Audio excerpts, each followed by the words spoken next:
Daddy D.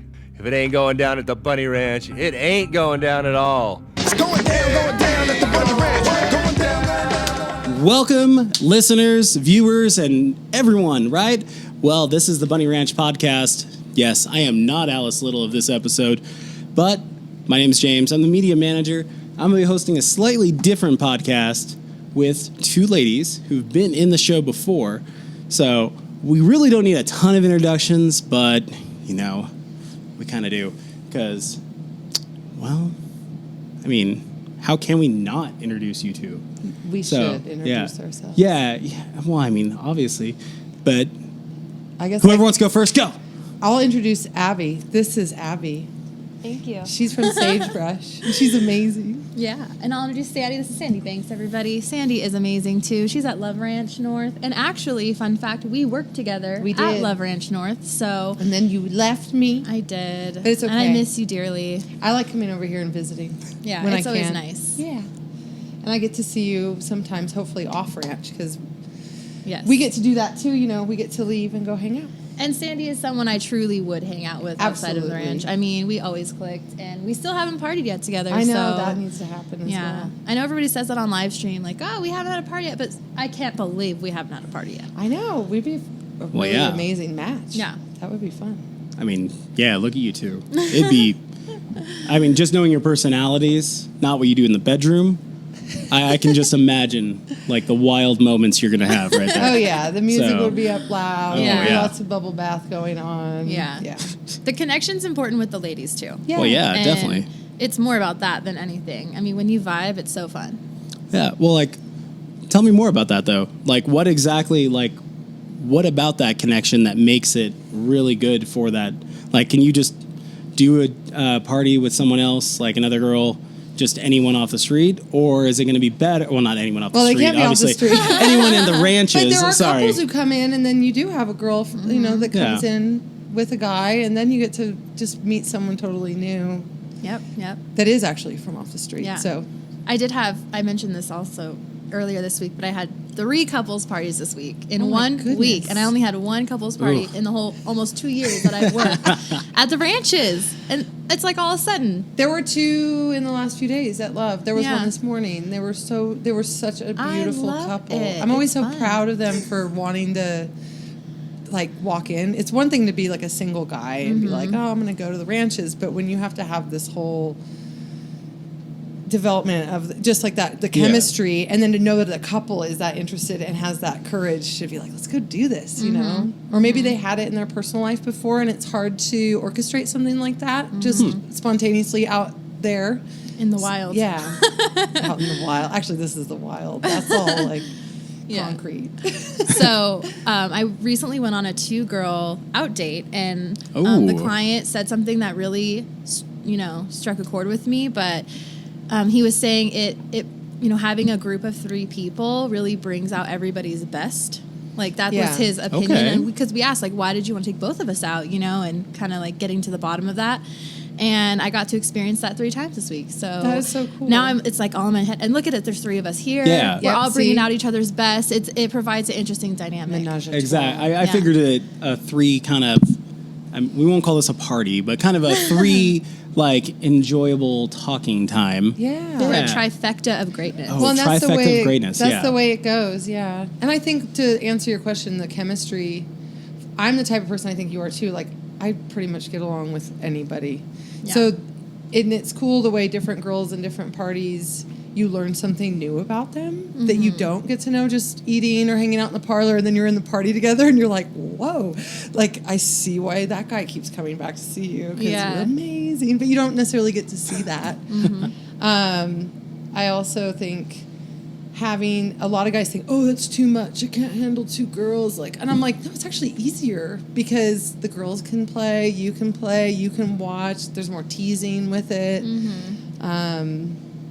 Yeah. It could take the pressure off if the client's nervous, and also too, we get to know each other. So then if I have a client who tells me something that that they want that I don't offer, but I know that like Sandi does it and I've seen it and I'm like, oh, I have the perfect person for you. I want you to be my friend. She's awesome. And that kind of just like helps us work together too. Okay. Yeah, like some girls don't kiss. I kiss, you kiss, right? So if you have someone who doesn't kiss, they'll bring you in so you can be the one that does the making out part while she does the other thing. So, yeah.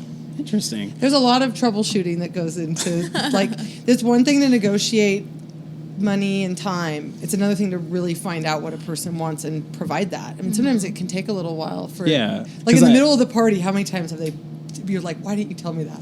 Yeah. When we started. Well, I know several ladies are kind of selective on who they choose to actually party with. Because, I mean, not everyone is compatible, like you said. There has to have that kind of synergy, if you will, or a good vibe to actually match together in the party. So it's good to actually hear that. Yeah. One of the biggest things of why I brought both of you here, though, you both have been on the show already. You actually were interviewed by Alice. You went over like your history, your backstory, all this great stuff, right? So I figured we'd kind of have this like cool, nice little chat, like this little banter we're having back and forth here, and kind of get to know a little bit more about you. A little different than our live stream show, which if you haven't seen our actually live stream shows, Wednesday through Saturday, livestream.com/BunnyRanch. It'll pop up somewhere that direction. I don't know. It depends on where I edit it. Yep, that's me. But it depends on where it is. So make sure you check that out. It is the executive producer, Kite Kawasaki, produces all 4 shows. It's a great show. Definitely take a look at all of them. All 4 ranches are all different. So that's enough of that little commercial bit, right? Yeah. Because we're here to talk about you, right? So make sure everyone is subscribed. Take a look at episode 1 and episode 11. I think I am 12. 11 or 12. I think it's 11 on Sandi. I'd have to look that one up. I apologize. It'll be somewhere here. There'll be links. Yes. Yes, I know that both of them have ones. She was the first episode, which actually premiered way more than the actual show actually premiered. So a lot of people got to see it like a month or 2 months in advance before the show really premiered, just because we had to test and get all the logistics out. Yep. So with that too, I know both of you travel the world. You've seen some things, some crazy things, We've right? done some things. Abby just got back from Asia. Yes. Yeah. Many different parts of Asia. Your hair got really, really curly. Yeah. Your pictures were awesome. Yeah, and the photos were amazing. The humidity. Oh my gosh, it was so hot. So I went to Shanghai for only a night. So I'm not really gonna say I've like done Shanghai, but I went to Shanghai, China, and then I flew to Taiwan. I have friends who are teaching English over there, so they're like, come on down. And I was like, all right, I'm coming. But it was so hot. Like the weather is something that I didn't adjust to. Like the whole time I was there, it was just constant sweating. But I guess that's how foreigners are over there. All my friends were joking around, like all the foreigners are just sweaty the whole time because it's very hot and humid. But it was a great time. Yay! Huh. Yeah, I've never been to any of the Asian countries. I've been mostly to Europe. And I really want to go back to Mexico. That's on my list. Especially February is a good time to go because it gets so. I want to snowbird like a little bit and get out of the snow, even though I really like it because I didn't grow up with it. But my friend's sister were in Mexico, sending me pictures of pyramids and all this stuff, and I'm like, because it's only a 5-hour flight, and you're basically in a culture that's as old as Europe, and and you're on the same coast, and you're just like, wow, there's all these amazing architecture. I'm an architecture nerd, and so I don't know. We'll see Mexico next year. That's exciting. Yeah. I've been to Mexico City. It's fun. I've never been. I've only been to Puerto Vallarta. Mm-hmm. There you go. Yeah, I've only been there once when I was really little on a cruise, and then other than that, I've been to the Bahamas. I went on the maiden voyage of the Disney Wonder for the Disney's cruise line when they had their own private island down there in the Bahamas. So went there when I was actually right before I went into high school. So it was kind of cool. I've never been on a cruise. Have you been on a cruise? I have. I went on the same cruise like 3 different times. It was just like the 3-day, because I'm from LA, so we went from like Los Angeles to Ensenada and then back. But I will say, one of my goals this year was to travel more, and I've done some domestic traveling, and then I went international. But one of the reasons why I want to travel is to like immerse myself in other cultures. I feel like that is the beauty of traveling. But when you go on cruises and stuff, I find that like some of that is taken away. Right.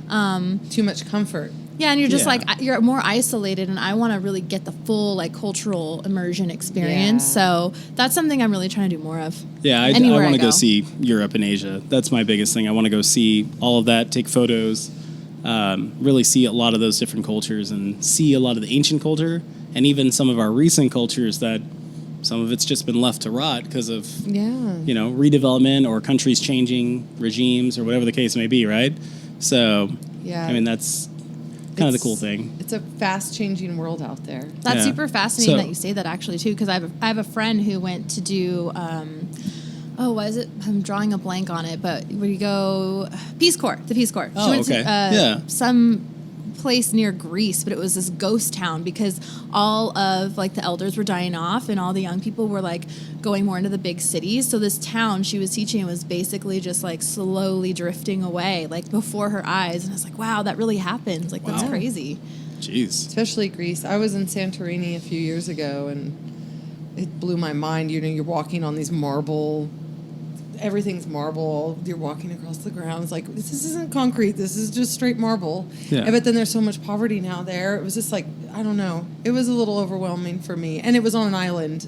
And I don't know if I get, like, island sickness or I get, like, a little squirrely on an island. Like, how am I going to get it off? And, you just feel a little sheltered. Mm-hmm. But Hawaii, I didn't feel that way. I went to Kauai and was like, I could live here. Even though there's, like, only an hour drive, the one road.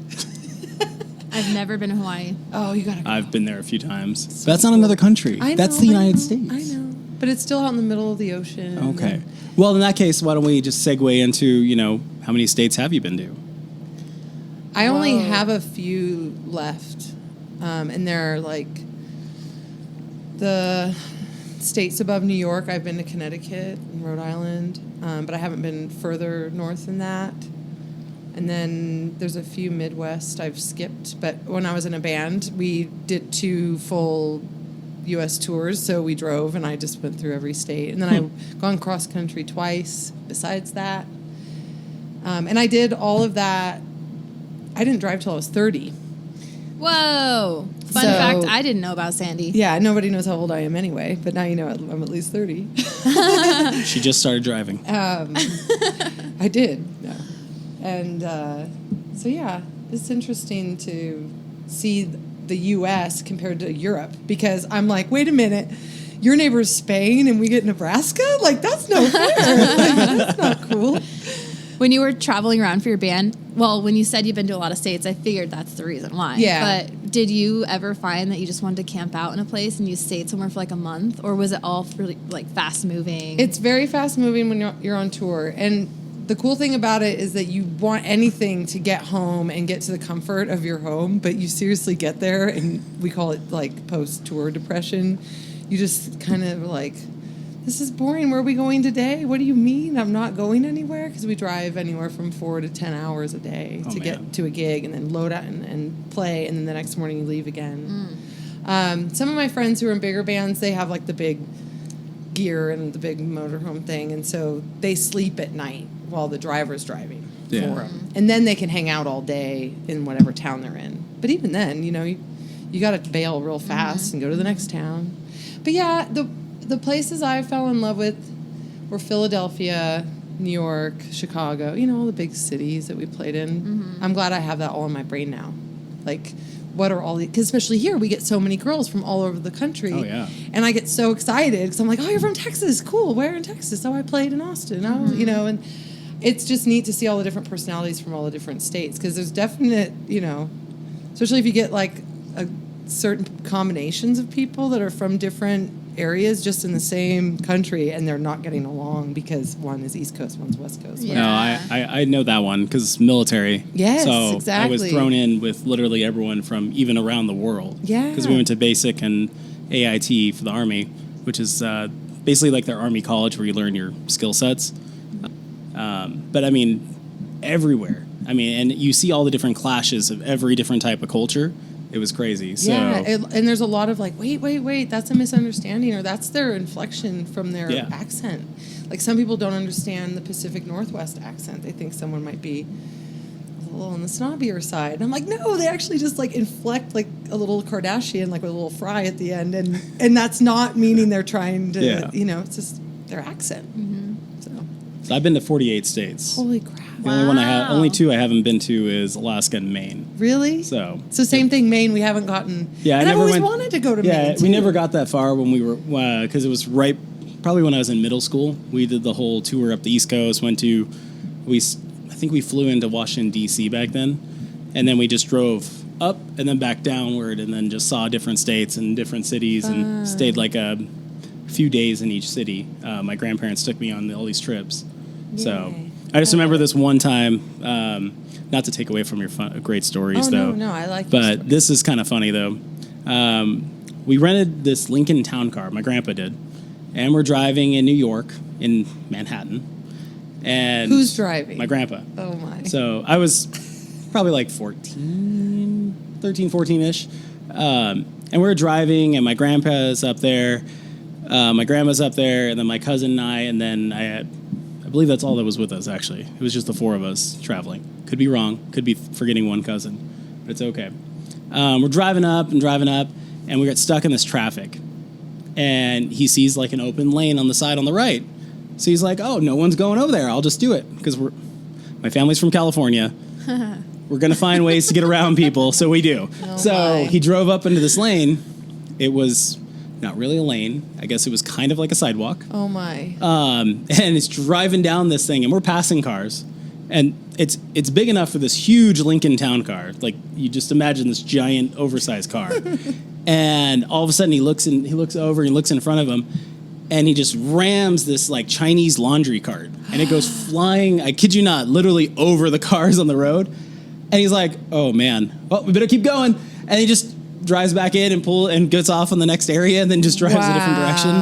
Oh, my grandma never let him get away with that ever. Like, she slapped him on the side and go, no, you can't do that kind of, like, what are you doing? We're going back. We're going to another hotel. We're not leaving, because we were trying to get out of the city. And it took us hours on hours because we didn't know, like, really anything about the city. So we're trying to leave and do all this stuff. And we ended up just having to stay another night on that one. So. Oh, wow. Wow. Yeah, I drove in Brooklyn. That was as close as I got to driving in Manhattan. But the lanes, what I don't understand, they just start disappearing. Yeah. Like, there'll be more lanes over here, but the one you're in, you're constantly having to move over. And then there's people, like, unloading stuff with their hazards on that you have to squeeze in. I mean, I've driven in San Francisco a lot, so I was kind of used to it, but I still can't believe I can do it. That you can drop me in San Francisco and I can, like, get around. Have you ever driven in SF? I don't think I've ever driven there, but I mean, I'm from LA, there. So it's like I'm okay with like LA stuff. But the one thing, yeah, LA is so weird. I don't like one-way streets. I cannot do one-way I hate streets. one-way streets. It just and messes SF me is up. the land of no left turn. Oh, exactly, and giant hills. Yes. Yeah. And you have to take a series of rights, and that's how they control the traffic. You can't turn left. We always had a joke about when we would go to San Francisco, because me and my sister, my whole family, we all learned how to drive on stick shift.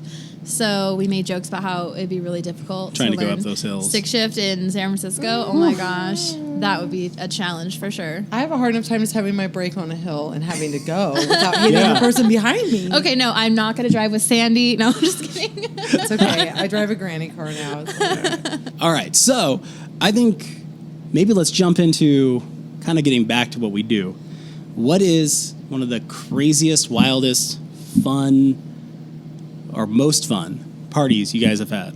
Because, I mean, I'm pretty sure some of the people out there in YouTube land, Spotify, Apple, Google, all these, like, platforms they're listening and watching us on, I think they want to hear that. So what exactly is, like, one of those crazy, wild things?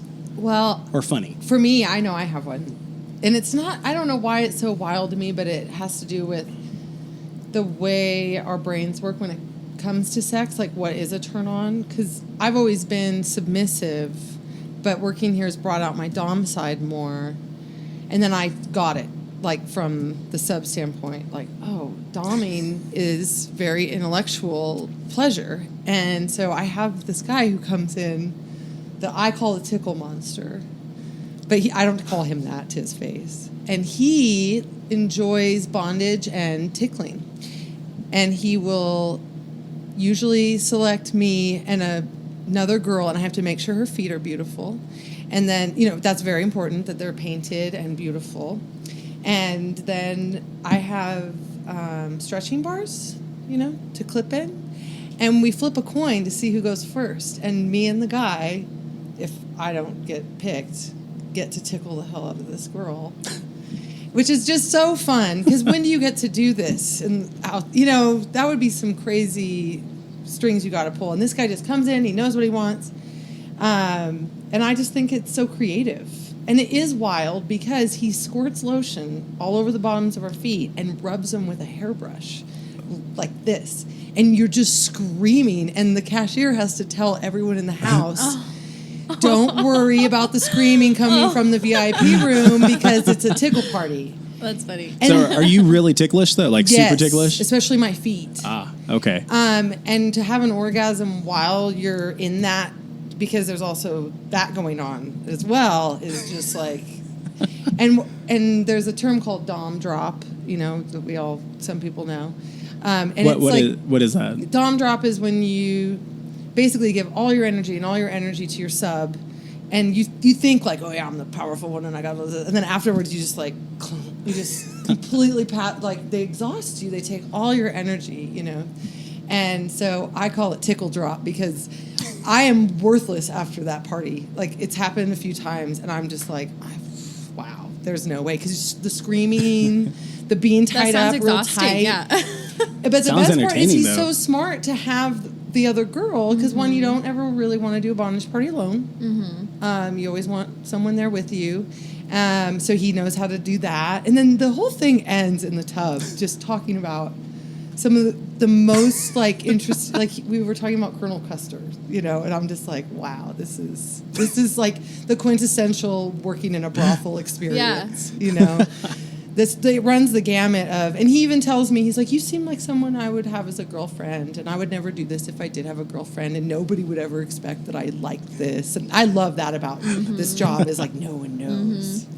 Because you feel like a spy. I have a wild story that goes off of that. I mean, we all have the wild sex stories of porn. Yeah. You feel like you're in a porno or something. But, we get requests I have a client who wants to arm wrestle and measure each other's biceps. I was hoping flexing. you were going to bring well, because yes, okay, I because just found this out. That's the best one ever. because I'm a bigger female too. I'm very tall, especially in heels. Oh, and yeah. So, and there are gentlemen out there who want to body worship, and they just want you in the biggest pleasers you have, and they just want to worship you and see you flex and all this kind of that's a huge thing.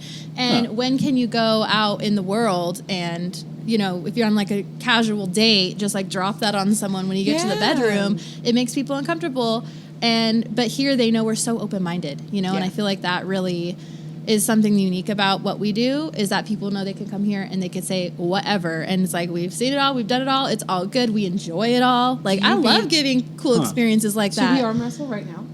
You know what? Yeah. This particular client, I lose. No. Do you beat him? She's like, I'm sore right now. Does it make you mad? You're very competitive. Well, yeah, but it's funny because I'll lose, and he's like, I'm still undefeated, and I'm like, yeah, you are. I'm like, he's like, I've never you don't lost. let him win. No, I mean, he's really. We actually did. We measured our biceps flexing, and they're the same exact size. Oh. So, if you ever want to practice I have with muscle. me, yeah, I'd love to. That's Well, I mean, fun. not to top any of those stories. Actually, I can't. I'm sorry. I'm sure, James, you can. No, See, no, what no. is your story? He's like, I arm wrestle Unfortunately, and get tickled. no. Oh God. Well, for one, I'm not ticklish, so Really? the tickle Nowhere? party would not. No, I'm not. There is a couple little spots here and there, but no one can ever find them. It's very Is rare. it a light anyone. touch thing too? The spot. Kind of. Yeah. But I mean, it's spots that no one would ever think of.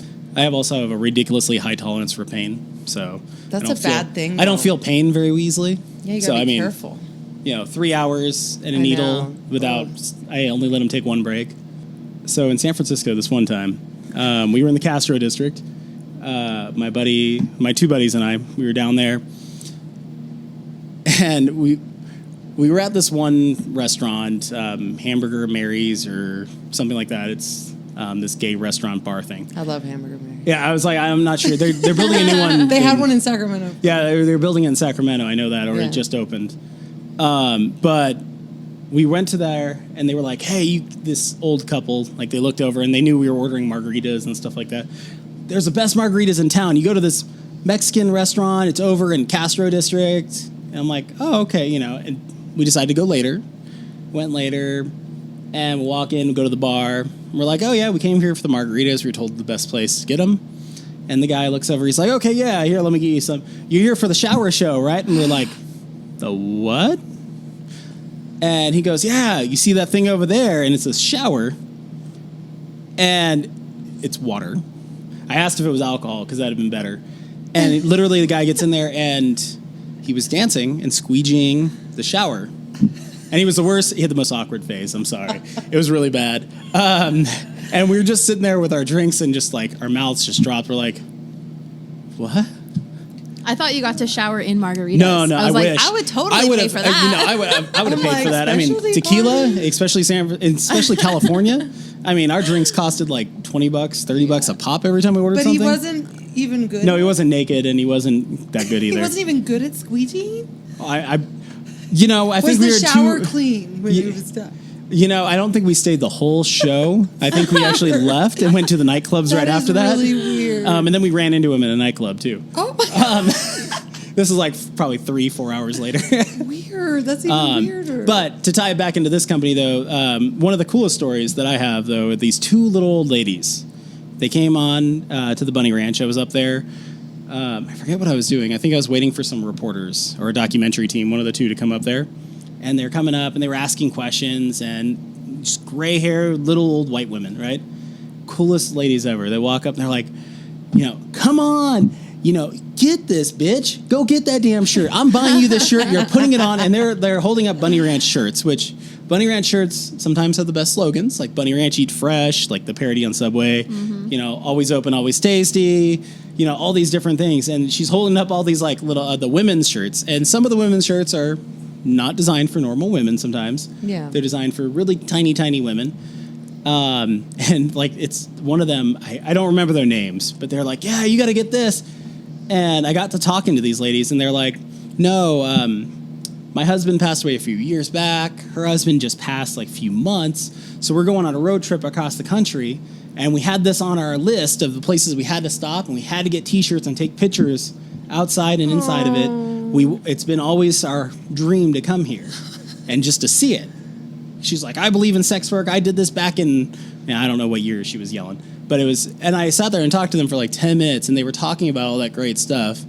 And it was so interesting because that was like one of the first times, that was probably like 3 months of me working in the company. Oh, cool. And it was one of the first times I ever saw anyone like just come in for souvenirs, just come in to see the properties. Yeah. So it was kind of an interesting thing. And I mean, we hear those kind of stories. I mean, BunnyRanch gets tour buses like every couple days of all these like seniors who come out there, and they buy a ridiculous amount of T-shirts. Did those two ladies party though? I have no idea. I didn't stay would have long been a enough. great, the documentary end to that. Yeah, the documentary or TV crew arrived like shortly after, so I had to take off. So I was like, yeah, I can only do so much, and then I gotta actually do my real job. You know what? In my mind, they did. They did have a party. Well, and sometimes, like, I've had a person contact me looking to spice up her love life with her, or sex life, with her husband. And so I just give her advice, and I'm like that girlfriend that will talk about all the questions she has, and then just details of how she really wants to do this and this. And I send her on field trips to sex shops to get things and test them, and just kind of build. It's all about building an experience and an adventure. So it doesn't always have to be sex between the two of you. Surprisingly, and it's like Dennis always had a saying. It's actually BunnyRanch's little slogan. If anyone didn't know the slogan, it's on hats. It's on the newest T-shirts that just came out with Dennis's picture on it. Not just sex and adventure, because that was what he always said about BunnyRanch. Because it really is. It's not about about the sex always. We do a lot of things as a company to help people. Like, we donate tons of money to the community. Yeah. You guys help the mental and actually physical and everything, all their different health needs for everyone. Because there are people out there who, if they didn't come here, they probably would never lose their virginity. Like, a mom tagged the Bunny Ranch like probably like 3 months ago ish with a picture of her son. She asked him what he wanted for his birthday, for his 18th birthday. He wanted to lose his virginity at the Bunny Ranch. So she went there and she sat in the parlor. It's a very long paragraph on our Facebook page. Awesome. Because she wrote a review. Said it was super sweet. The ladies were very nice. She found a couple, and she didn't call any ladies out because she said she didn't know if she could. Yeah. And she wrote an email to us as well about this, because that's the only reason because I see so many comments coming in and out. But when I saw her email, and I was like, okay, I'll take a look at this. And I looked, and I'm like, okay, that's pretty cool, yeah. Some people would find that so creepy, right? But it's she not sat in the parlor. Yeah. She let her son choose whatever lady. She So gave him a good. budget, so I don't know how much she spent. Right. But it was just so cool to like see, that kind of person, because you never hear about like the mom doing it.